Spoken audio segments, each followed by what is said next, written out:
My name's Anne Whyte and I am Molly Soutar's daughter. And Molly Soutar, of course, was William Soutar's cousin, full cousin.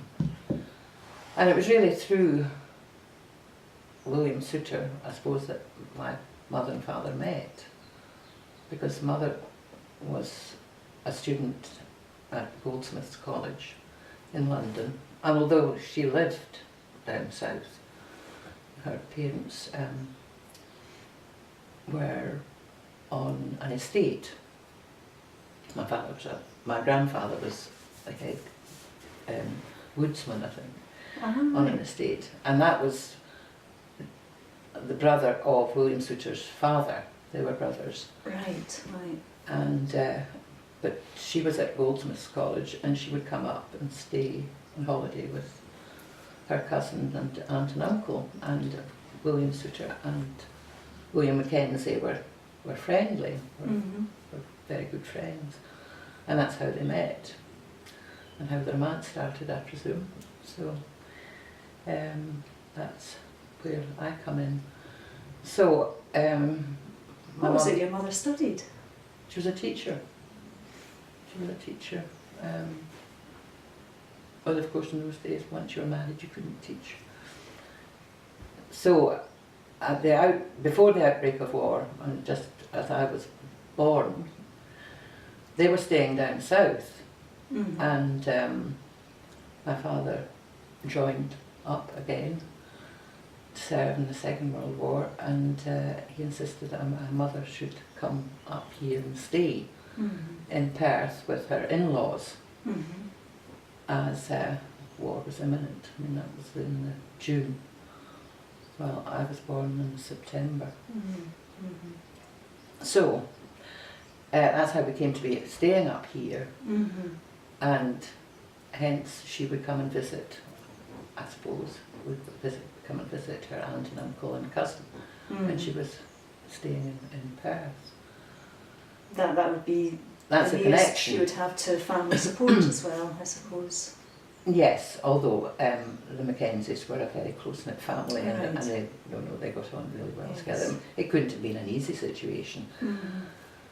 And I didn't see my father. I mean, that was on the way to the war, and he didn't come back till 1945. So,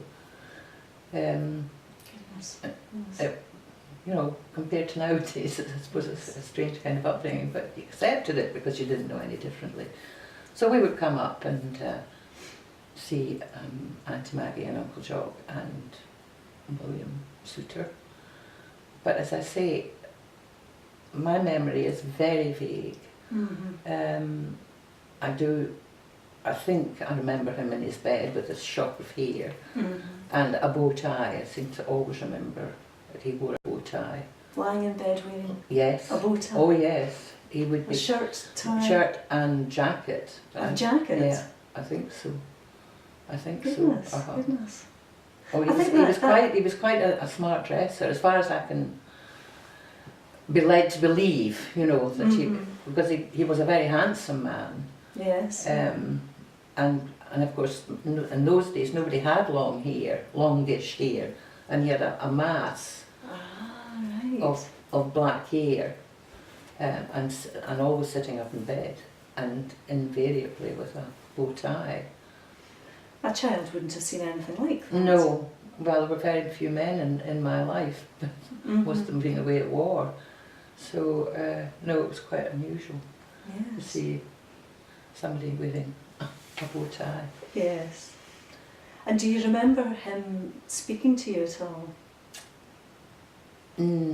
Not really. Was the conversation amongst the adults? It was, really? And then possibly he would have talked more to my brother, who was 3 years older than I was, and more interesting, no doubt, than a wee girl. No, I really don't remember having conversations with him. We probably just came through and said hello and then went back and had a drink of something or other and a biscuit from Auntie Maggie, I imagine. But yes, I may be making it up. You would have been very small when you came here, yes. 2, 3 years old. But later on, after Soutar had died, do you remember coming here to visit Oh yes. Mr. and Mrs. Soutar? Yes. And as I say, she was a dear soul. A very dressy lady. Also She liked, quite fashionable. Oh yes. Yeah. You know, I think she would dress from McEwan's. Okay. Yes. Yes. Oh. Always sort of immaculate. And did she always have the hair? The hair was permed. Yes, and the makeup, and just her makeup. Not much. Not much makeup. No, I don't think so. And I think was it not in the room on the left that we would have afternoon tea and there would be a cake stand, I think. Ah, lovely. I could imagine that making an impression on a child. Cakes. Uncle Jock, he was quite bluff, you know. It seemed to me enormously tall. I'm not very sure how tall he was, with a big moustache. Right. Not really. And Evelyn, I don't remember at all.